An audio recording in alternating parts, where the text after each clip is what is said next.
শক্তিশালী ভূমিকম্পে তাসের ঘরের মতো গুঁড়িয়ে গেল 3টি দেশ।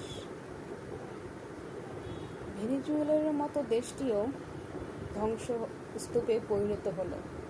লাখ লাখ মানুষ নিহত এবং আহত হলো। এখন আমরা বিপদসীমার মধ্যে আছি।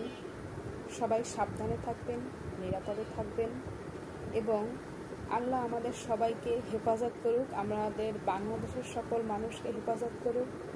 আমরা আসুন বেশি বেশি আল্লাহর কাছে ক্ষমা চাই, তওবা করি এবং আমাদের দেশের জন্য দোয়া করি। যদি ভেনেজুয়েলার মতো আমাদের বাংলাদেশের অবস্থা হয়, তাহলে বাংলাদেশে করুণ পরিণতি এবং করুণ দুর্ভিক্ষ আসবে, যেটা কিনা সামাল দেওয়া বাংলাদেশের পক্ষে সম্ভব না। তাই আমাদের সকলকে সতর্ক থাকতে হবে, সাবধানতার মাইন নেই এবং নিরাপদে থাকতে হবে এবং আল্লাহর কাছে বেশি বেশি দোয়া চাইতে হবে যেন আল্লাহ আমাদের এবং আমাদের দেশের প্রতি তার রহমত বজায় রাখে। সবাই ভালো থাকবেন, নিরাপদে থাকবেন এবং সতর্ক থাকবেন এবং বিপদে একজন আরেকজনের জন্য এগিয়ে আসবেন।